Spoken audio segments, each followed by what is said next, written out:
नमस्कार बच्चों, आज की वीडियो में हम पाटलिपुत्र जो कि कक्षा 10 के संस्कृत बुक का अध्याय 2 है। आज हम उसके बारे में पढ़ेंगे। तो चलिए आज की वीडियो हम देखेंगे पाठ का पूरा सारांश एवं मुख्य बिंदु जो कि बोर्ड एग्जाम के लिए काफ़ी इम्पोर्टेंट रहने वाली हैं, वो सब चीज़ें हम देखेंगे। पहले पाठ का परिचय एवं इतिहास जानते हैं। बिहार की जो राजधानी है पटना, उनका जो इतिहास है लगभग 2500 वर्ष पुराना है। कितना वर्ष पुराना है? 2500 वर्ष पुरानी। ये सब चीज़ें मुख्य बिंदु हैं जो कि बोर्ड एग्जाम के लिए काफ़ी इम्पोर्टेंट हैं। यह नगर प्राचीन काल से ही शिक्षा, कला और गौरव का केंद्र है। मतलब बिहार की जो राजधानी पटना है वो प्राचीन काल से ही शिक्षा, कला और गौरव का केंद्र रहा है। बहुयौगिक।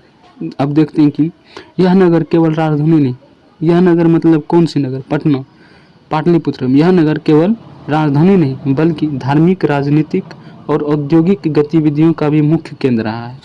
मतलब बिहार की जो राजधानी पटना है वहाँ पे धार्मिक, राजनीतिक और औद्योगिक गतिविधियों का भी मुख्य केंद्र था। इतना समझ में आ गया? अब आगे चलते हैं। विदेशी यात्रियों का वृत्तांत। कई यहाँ पर मतलब बिहार में, पटना में कई विदेशी यात्री आए। उन्होंने अपने स्मरणों को इस नगर का गुणगान किया। देखते हैं। मेगास्थनीज जो कि एक यूनानी राजदूत थे। फाहियान चीनी यात्री थे। हुएनसांग वो भी चीनी यात्री थे। इत्से वे भी चीनी यात्री थे। मतलब कुछ विदेशी यात्री आए जिन्होंने हमारे बिहार के पटना का काफ़ी अपने वर्णन किया, काफ़ी उसका नाम लिया कि यहाँ पे ऐसा है वैसा है, ये सब चीज़ें। पृथ्वी का तिलक। दामोदर गुप्त ने कहा है कि कवि दामोदर गुप्त ने कहा है कि अस्ति महितल तिलकम सरस्वती कुल गृहम महानगरम नामनम पाटलिपुत्रम परिभूत पुरंद स्थानम। का है इसका सरल अर्थ होता है क्या? पाटलिपुत्र पृथ्वी पर तिलक के समान है। यह ज्ञान और शिक्षा का घर है और इसकी सुंदरता इंद्र के स्वर्ग के समान। कवि दामोदर गुप्त ने पटना के बारे में बताया है कि पाटलिपुत्र जो पृथ्वी पर तिलक के समान, जिस तरह आदमी के माथे पर एक तिलक होता है उसी तिलक से इसका पटना का अति किया गया है, एक दूसरे से कंपेयर किया गया है। तो जो पाटलिपुत्र पृथ्वी का तिलक के समान है, यहाँ ज्ञान शिक्षा का घर है। मतलब पाटलिपुत्र जो है ज्ञान और शिक्षा का घर है और इसकी सुंदरता इंद्र के स्वर्ग के समान है। आगे है भगवान बुद्ध की भविष्यवाणी। भगवान बुद्ध ने कुछ भविष्यवाणी की थी पटना के बारे में, तो चलिए उसको जानते हैं।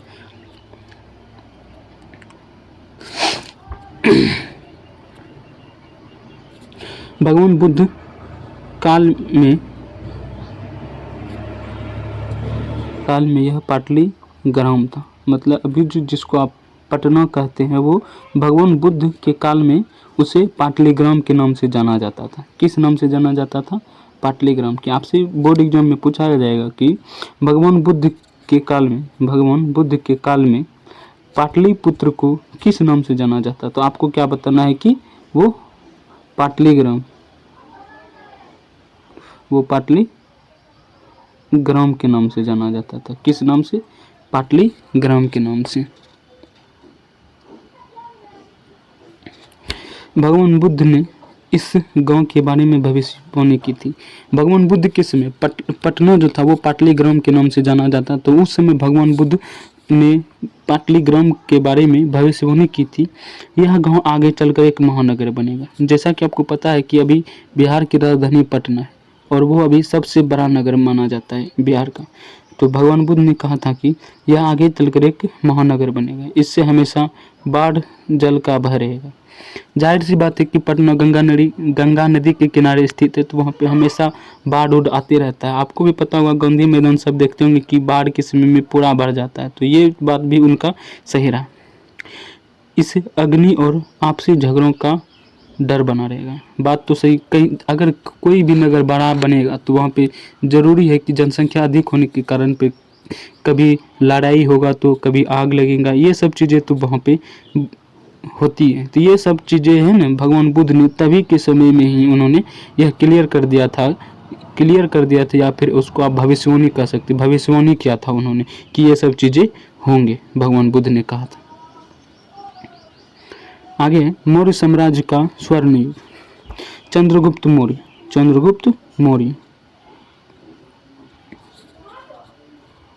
चंद्रगुप्त मौर्य, इनके समय में चंद्रगुप्त मौर्य के समय में नगर की रक्षा व्यवस्था शोभा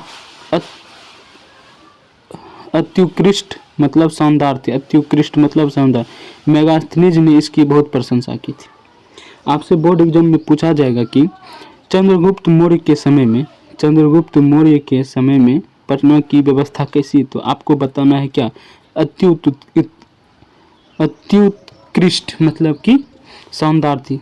चंद्रगुप्त मौर्य के समय में यहाँ की शोभा व्यवस्था काफ़ी अच्छी थी।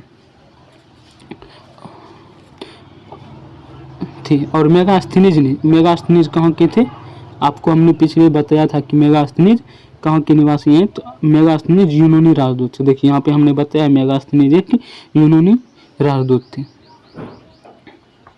मेगास्थनीज क्या थे, एक यूनानी राजदूत थे।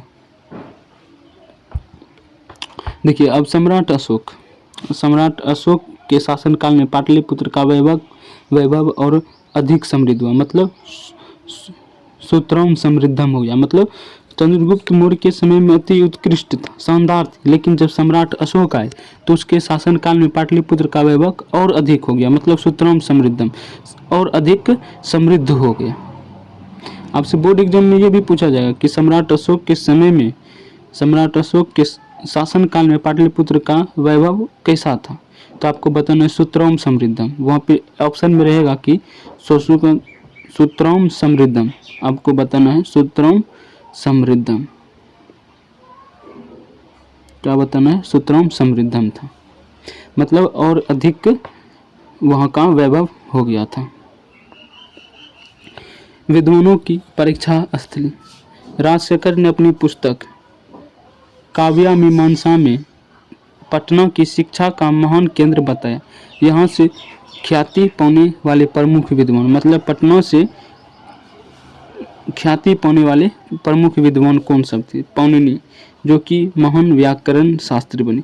आप सबको तो पता होगा कि पाणिनि व्याकरण के रचयिता है। और व्याडी, पतंजलि, पिंडल और वररुचि, ये सब विद्वान जो हैं कि यहाँ से पटना से ख्याति प्राप्त की। ख्याति प्राप्त करने का मतलब क्या होता है, ख्याति प्राप्त करने का मतलब हुआ जैसे कि वहाँ से वो समृद्ध हुए, वहाँ से उन्होंने पास करके। इन विद्वानों ने यहाँ परीक्षित होकर पूरे संसार में नाम किया। ख्याति प्राप्त करने का मतलब अलग हुआ कि पूरे देश में अपना नाम रोशन किया, वर्चस्व अपनाया, ये चीज़ होता है। इन विद्वानों ने यहाँ परीक्षित होकर पूरे संसार में नाम कमाया। आपसे राजशेखर ने अपनी पुस्तक काव्यामीमांसा में पटना को शिक्षा का महान केंद्र बनता है। यहाँ से ख्याति प्राप्त करने वाले कुछ विद्वान, आपसे पूछा जाएगा कि पटना से कौन सा मतलब ख्याति प्राप्त की, तो आपको बताना पिंडल, वररुचि, पतंजलि, व्याडी, पाणिनि, ये सब चीज़ें हैं। ये सब सारे विद्वान जो कि यहाँ से ख्याति प्राप्त किया, अपना नाम बनाया। छठा कह रहा है नाम की उत्पत्ति। प्राचीन काल में यह पाटल पुष्प, प्राचीन काल में पटना को पाटल पुष्प के नाम से जाना जाता था। पाटल पुष्प मतलब हुआ गुलाब के फूल। पाटल पुष्प का मतलब होता है गुलाब के फूल की बहुत अधिक पैदावार होती थी। पटना में गुलाब के फूल की बहुत अधिक पैदावार होती थी, तो इसीलिए प्राचीन काल में पटना को पाटल पुष्प के नाम से भी जाना जाता था। किस नाम से जाना जाता था, पाटल पुष्प के नाम से जाना जाता था। फूलों की पंखुड़ियों की गुड़िया जैसी रचना के आधार पर इसका नाम पाटलिपुत्र पड़ा। यहाँ पे सीधा बताया गया है, आपको देख सकते हैं कि फूलों की पंखुड़ियों की गुड़िया जैसी रचना के आधार पर इसका नाम पाटलिपुत्र पड़ा। अन्य प्राचीन नाम है जैसे पुष्पपुर, फूलों का नगर। पटना को प्राचीन नाम ये भी था पुष्पपुर, और कुसुमपुर भी उसको कहा गया है पटना को। आगे है कौमुदी महोत्सव। जिस तरह अपने यहाँ कोई महोत्सव मनाया जैसे दुर्गा पूजा, होली, ये सब चीज़ें, उसी तरह से कौमुदी महोत्सव किसके शासनकाल में, आपसे बोर्ड एग्जाम में पूछा जाएगा कि कौमुदी महोत्सव किसके शासनकाल में मनाया जाता था? तो आपको बताना है कि गुप्त वंश के शासनकाल में। किसके शासनकाल में? गुप्त वंश के शासनकाल में मनाया जाता था। पूछा जाएगा कि कौमुदी महोत्सव किसके शासनकाल में मनाया जाता था? तो आपको बताना है गुप्त वंश के शासनकाल में। और ये कौमुदी महोत्सव किस ऋतु में होता था? तो आपको बताना है शरद ऋतु।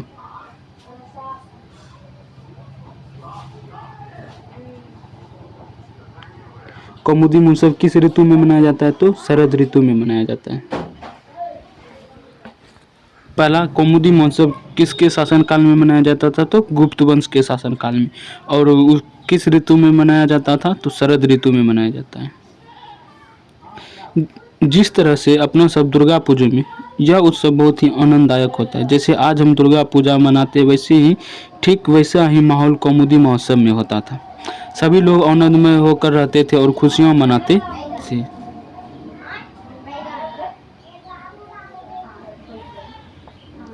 आधुनिक पटना एवं उनके दर्शनीय स्थल। पहला है गोलघर, दूसरा है गांधी सेतु जो कि एशिया का सबसे लंबा सड़क पुल। एशिया का सबसे लंबा सड़क पुल कौन सा है? तो वो है गांधी सेतु। और वहाँ पटना में क्या है? संग्रहालय एवं तारामंडल। जैविक उद्यान, संजय गांधी जैविक उद्यान यहाँ का प्रसिद्ध चिड़ियाघर। पटना का संजय गांधी जैविक उद्यान प्रसिद्ध चिड़ियाघर है। ये सब चीज़ें आपको याद रखनी है, ये सब चीज़ें बोर्ड एग्जाम के लिए काफ़ी महत्वपूर्ण है। अब कहता है परीक्षा हेतु विशेष टिप्स, स्पेशल टिप्स आपको हम बताते हैं। पटना शब्द, इसकी उत्पत्ति पत्तन मतलब पत्तन, बंदरगाह शब्द से हुई। पत्तन मतलब बंदरगाह। आपको सीधा सा याद रखना है कि पटना का जो पटना शब्द जो है इसकी उत्पत्ति पतन शब्द से हुई। किससे हुई? पतन शब्द से। ये आप सब, ये काफ़ी बोर्ड एग्जाम के लिए ये सब चीज़ें काफ़ी इम्पोर्टेंट हैं। दूसरा है पटन देवी, नगर की पालिका देवी आज भी पूजी जाती। पटना में एक देवी थी जिसको हम पटन देवी कहते थे। क्या कहते थे? पटन देवी, जो कि एक आज भी पूजी जाती है। नगर पालिका की देवी आज भी पूजी जाती है। पटन देवी को, नगर पालिका की देवी किसको कहा जाता है? पटन देवी को। आपको याद रखना है किसको? पटन देवी को। ये सब चीज़ें काफ़ी याद रखने वाली चीज़ें हैं। ये सब चीज़ याद रखिएगा तो आपको काफ़ी दिक्कत नहीं होगा। ये सब चीज़ें। सिख धर्म, यहाँ सिख धर्म के 10वें गुरु गुरु गोविंद सिंह का जन्म स्थान है जिसको पटना साहिब गुरुद्वारा है। सिख संप्रदाय के 10वें गुरु गुरु गोविंद सिंह का जन्म भी पटना में ही हुआ था। इनका जन्म स्थान ही पटना है और आज उनको पटना साहिब गुरुद्वारा कहा के नाम से जाना जाता है। किसके नाम से? पटना साहिब गुरुद्वारा के नाम से। बस आज के लिए इतना है। आपका पूरा यहाँ पे चीज़ खत्म हो चुका है कि क्या क्या चीज़ें हैं वहाँ के बारे में। हमने सारी चीज़ें आपको एक एक करके बता दिया है। कल तो नहीं, आज शाम में ही हम इसका ऑब्जेक्टिव आपको करा देंगे और आज आप इसका ऑब्जेक्टिव कर लीजिएगा। फिर अगले दिन हम इसका क्या कहते हैं क्वेश्चन आंसर भी आपको करा देंगे। तो बस वीडियो अगर आपको अच्छा लगा हो तो आशा है कि आपको यह पूरी तरह से समझ में आया होगा। वीडियो को लाइक कर दीजिएगा और हमारे चैनल को सब्सक्राइब नहीं किए तो चैनल को सब्सक्राइब भी कर लीजिए। मिलते हैं अगले वीडियो में, तब तक के लिए बाय, जय हिंद।